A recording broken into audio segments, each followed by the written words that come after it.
bab. Pertama tentang ilahiyat, kedua tentang nubuat, ketiga tentang sama'iyat. Kita masih menjelaskan tentang nubuat. Kalau nubuat di sini artinya menjelaskan tentang siapa itu rasul, nabi, dan sifat-sifatnya. Kemarin disebutkan, udah dijelaskan sifat nabi yang wajib ada 4: siddiq, terus tabligh, amanah, fatonah, itu tuh. Terus mustahilnya yaitu 4 juga, yaitu kedib, khianah, kitman, baladah. Pertama sifat wajib siddiq, amanah, tabligh, fatonah. Mustahilnya kedib, khianah, kitman, baladah. Lah sekarang menjelaskan tentang sifat jaiznya para rasul. Nah, sifat jaiz para rasul itu cuma satu, yaitu al-arad, al-basariyah, sifat-sifat kemanusiaan. Sifat-sifat kemanusiaan, tapi yang tidak menafikan tentang ketinggian martabat para rasul itu yang tinggi. Nah, ini ada ma'al ghani anha billah. Para rasul itu tentang sifat-sifat aradul basiyah itu sama sekali ghani gitu tuh. Ghani para rasul itu tidak, artinya tidak ada pengaruh sama sekali untuk para rasul itu, kefakirannya, melaparnya, makannya itu tidak ada. Cuma para rasul itu billah semuanya itu. Billah. Beda dengan kita gitu. Kalau lapar, kalau ini yang perlu diyakini itu bahwa para rasul itu lapar, marad, akli, syurbi, tapi kita harus yakini bahwa beliau itu ghani anha billah gitu tuh. Ghani anha billah gitu. Nah, kita berusaha untuk bisa sampai ke sana. Lapar kita itu bagaimana, fakir kita tidak ada pengaruhnya dalam kehidupan itu. Lapar kita bagaimana tidak ada pengaruh dalam kehidupan itu. Makan, minum kita bagaimana sampai ada tidak ada pengaruh. Kita harus ghani billah. Tidak boleh kita ghaninya dengan uang, tidak boleh itu. Ghaninya dengan ilmu, ghaninya dengan selain Allah itu. Iya, dengan sehat. Baru kalau sehat kita itu rasanya tuh hebat. Ya tidak bisa. Para rasul itu ghani billah. Jadi ghani anha billah. Seperti apa aradul basariyah? Sakit, lapar, fakir, makan, minum, tidur. Cuma tidurnya para rasul itu cuma tidur mata, bukan tidur hati. Bukan, hatinya sama sekali tidak pernah tertidur. Jadi standby terus untuk siap-siap selalu menerima wahyu dari Allah 24 jam. Jadi tidak ada istilah ghaflah lah kalau rasul itu. khidmah. Iya. Khidmah.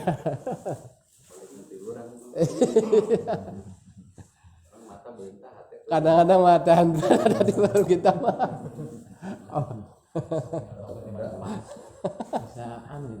Kita mah gitu. Apalagi kalau matanya lagi tidur, wah ya udah itu les seperti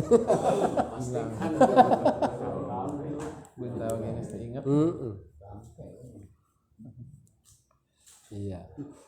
Lah dalil secara akli para rasul itu punya sifat aradul basariyah itu ya disaksikan nyata. Para rasul ada sakitnya, ada laparnya, fakir, tidur, itu secara aklinya nyata, terlihat nyata, fakta lah para rasul itu seperti itu, dalil secara akliyah. Tapi secara nakliyah itu firman Allah, wa ma arsalna qablaka minal mursalin illa innahum la yakuluna ta'ama yamshuna fi aswaq. Saya tidak mengutusmu kekasihku sebelummu dari para rasul kecuali yang mereka makan makanan, wa yamshuna fi aswaq, bahkan ya jalan-jalan di pasar para rasul sebelumnya itu. Jadi yakni anta misluhum, wahai kekasihku engkau pun seperti yang sebelum-sebelum kamu, bidalik. Jadi kalau kita dikatakan lalu faedahnya para rasul itu bersifat aradul basyari, apa sih faedahnya itu? Faedahnya itu. Maka saya jawab, faedahnya salah satu sebenarnya sangat banyak sekali. Salah satunya saja untuk menambahkan ketinggian derajat para rasul. Dan juga untuk menambahkan ketinggian martabat para rasul. Untuk menambahkan keagungan pahala para rasul. Dan itu dibuktikan dengan sabda Nabi, asyaddukum bala al-anbiya summal awliya summal amsal fal amsal. Yang paling berat, yang paling dahsyat bala diberikan Allah kepada manusia itu para nabi, lalu para awliya, lalu para kelas kita-kitaan. Jadi kita jangan pernah berpikir kita balanya itu paling besar. Itu suatu kesalahan fatal, itu besar, dan itu hanya bisikan-bisikan setan. Kalau kita dapat bala yang bagaimanapun luar biasanya, yakin kita bukan para nabi. Tidak seberapanya, tidak ada sekuku hitamnya lah. Baik yang bala yang terjadi kepada badan, bala yang terjadi kepada harta, bala yang terjadi kepada keluarga kita, itu tidak ada sekuku hitamnya yang Allah turunkan kepada para nabi, itu tidak sama sekali. Nah, para nabi saja dengan bala yang begitu luar biasanya gitu tuh tetap mengambil manfaat, yaitu ziyadatu qadrihim, ziyadatu uluwi martabatihim, ziyadatu ta'dimi uju. Lah kita tidak mau mengambil manfaat, ya sangat bodoh sekali kan. Nabi yang udah kaya juga ada peluang pahala ya diambil, kita yang pahalanya gak ada, malah ada peluang pahala malahan nah itu kan aneh. Tapi kan udah tinggi derajatnya, udah tinggi, pahalanya udah banyak, tapi ada pulang pahala yang selalu dimanfaatkan. Itu dengan laparnya, dengan miskinnya, dengan istrinya yang tidak beriman, dengan segalanya gitu. Lah kita pahalanya udah pas-pasan juga belum, dikasih peluang malahan nggak mau, pengen lari gitu tuh. Bodrek. Masih deg-degan. Singgung ketemu. Iya gitulah kira-kiranya. Dan Nabi pun pernah bersabda, bila mana Allah mencintai, mengasihi seorang hamba, kasih Allah, saya mencintai si A nih. Udah, cara kasih sayang Allah itu justru dia dikasih cobaan yang berat. Bukan dikasih oleh Allah ini uangnya sehat terus, tidak. Cara Allah mengasihi hamba itu tidak dekat seperti itu. Justru bentuk kasih sayang Allah kepada hamba itu bagaimana Allah mengasihi cobaan. Kalau cobaannya sedikit berarti kasih sayang Allah kurang gitu. Kalau cobaannya besar sekali, oh berarti kasih sayang Allah, cinta Allah itu besar gitu aja.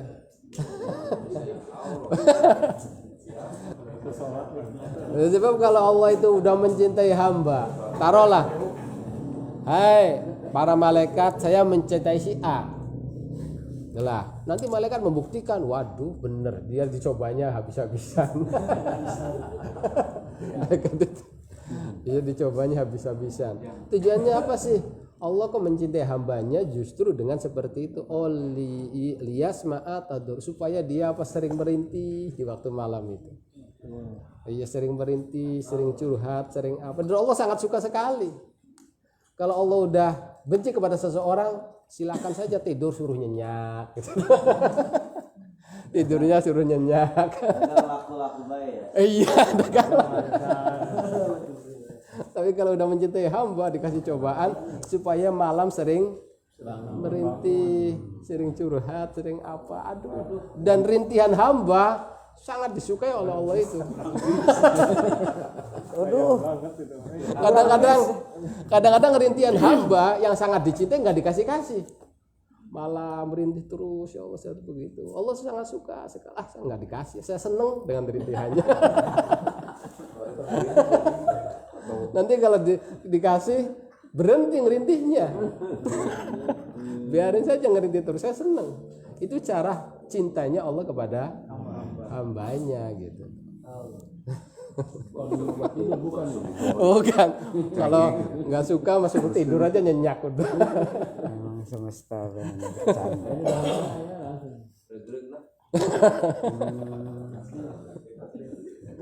Iya. Nambak tuh kadang. Dan salah satu hikmahnya lagi, Allah memberikan sifat jadi kepada Rasul berupa seperti itu aradul basariyah, supaya kita mendapatkan tasalli. Tasalli itu bisa untuk menghibur diri kita.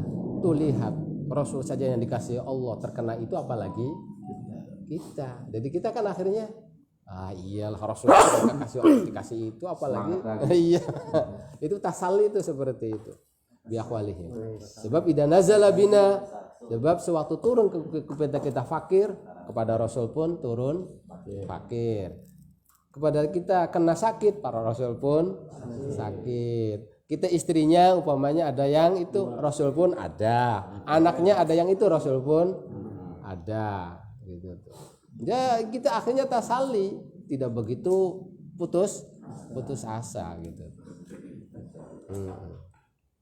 Wa husulut tasalli wa tambih, dan juga peringatan kepada kita betapa yang namanya dunia itu sangat hina. Wa khisatu qadriha, sangat rendah nilainya. Lah kalau kita jadi orang cerdas, fa idza nadara akil fi ahwalihim, kita cerdas melihat aradul basiranya para rasul. Para rasul amrod sakit, askom, kilatul mas, sedikit harta, adiatul khalqi, rasul dicaci maki, direndahkan, disakiti oleh umatnya. Akhirnya kita kalau kitanya cerdas mengerti, oh ternyata masalah dunia itu tidak ada nilai sama sekali di sisi Allah, tidak ada nilainya. Kefakirannya dicaci maki oleh apa? Itu Rasul sehingga kekasih Allah kok sampai Allah biarkan dia dicaci maki oleh umatnya yang tidak beriman, disakiti oleh umat, padahal sih dia kekasih Allah. Oh ternyata itu tidak ada nilainya. Jadi umpamanya kita dicaci maki, dia apa ya senyum saja kudunya. Direndahkan dia, apa Rasul juga gitu, tidak ada nilainya di sisi Allah. La qadra indallah. Jadi fa'arada anha biqalbi wa qalbih, kita berpaling dari semuanya itu. Cuma kita cantelkan, gantungkan hati kita hanya kepada Allah saja. Tidak mempedulikan kefakiran, tidak mempedulikan lapar, tidak mempedulikan semuanya lah sakit atau apa. Kita gantungkan hati kita ke Allah saja. Jangan sampai kita sakit, hati nyantol ke sakit. Ya saya sakit terus jadinya. Kita tidak punya uang, hatinya nyantolnya ke tidak punya, yang sengsara terus jadinya. Kita cantolkan hati kita ke Allah saja, biarin kehidupan kita gimana pun juga. Dan juga memberi petunjuk, itu petunjuk dari Allah ila annahum alaihissalam abiduh, bahwa para rasul itu benar-benar hamba Allah, bukan anak Allah gitu tuh, bukan anak Allah. Buktinya apa? Karena ujian seperti itu, dihinakan, kalau anak Allah kan nggak rela dihinakan itu. Karena dia hamba Allah, maka biarin dicaci maki oleh hamba-hambanya juga. Itu menunjukkan para rasul itu adalah abid. Hatta liftana ad-du'afa bima yadharu ala aidihi min bahril mujizat, sehingga orang-orang lemah seperti kita itu tidak terkena fitnah dengan kedahsyatan mukjizat yang keluar dari para rasul. Itu kalau umpamanya para rasul tidak makan-makan, tidak sakit-sakit, semuanya kaya, mukjizatnya hebat-hebat, waduh itu bukan manusia, itu benar anak Tuhan. Kayaknya seperti itu pikirannya itu. Tapi dia dicaci maki, dia sakit, beliau sakit, akhirnya kita tidak terkena fitnah itu. Lah kata-kata allati la tunafi ulumatratihim, bahwa para rasul itu terkena apa? sifat-sifat kemanusiaan berupa sakit, lapar, nikah, punya anak, semuanya itu tuh yang tidak menafikan ketinggian derajat para rasul, artinya mengecualikan sifat-sifat yang bisa mendatangkan kekurangan dalam derajat para rasul seperti buta. Kita jangan percaya kalau ada para rasul itu buta. Judam itu kena penyakit apa yang itu lepra berarti, atau baros, penyakit belang, junun, gilang, gila, itu awanahwa minal munafirat, penyakit sifat-sifat atau penyakit yang membuat manusia itu lari, itu jangan percaya. Seperti Nabi Ayub umumnya sampai itu berulatan, itu jangan percaya, sebab Rasul itu tidak bakalan punya sifat yang manusia itu akan lari. Dalam arti lari itu karena kejijikannya gitu. Kejijikannya. Jadi kal akli ala torik wal hijamah wa nahwiha. Wakal akli ala torik wal hijamah wa nahwiha min al khirfa adaniyah. Khalfi ala torik itu Rasul umpamanya makan tapi sambil jalan-jalan, tidak ada Rasul itu. Sama makan ya makan tapi tidak sambil jalan-jalan gitu. Umpamanya keluarin air besar ya tidak sambil berdiri. Iya sambil gitu. Tetap aja semuanya ada dua hijau nahwiha min akhirfah. Rasul tidak ada punya profesi yang hina seperti tukang sampah, itu tidak ada Rasul itu. Tapi kalau seperti mengembala kambing itu bukan suatu profesi yang hina. Mengembala kambing itu ketulungan. Sebab tidak ada seorang nabi yang tidak pernah mengembala kambing, tidak ada seorang nabi. Hampir semuanya semenjak Nabi Adam sampai Nabi kita itu pernah mengembala semua. Wa idilam asadir minasyaitan wa ghairi dzalik, atau sampai mimpi basah.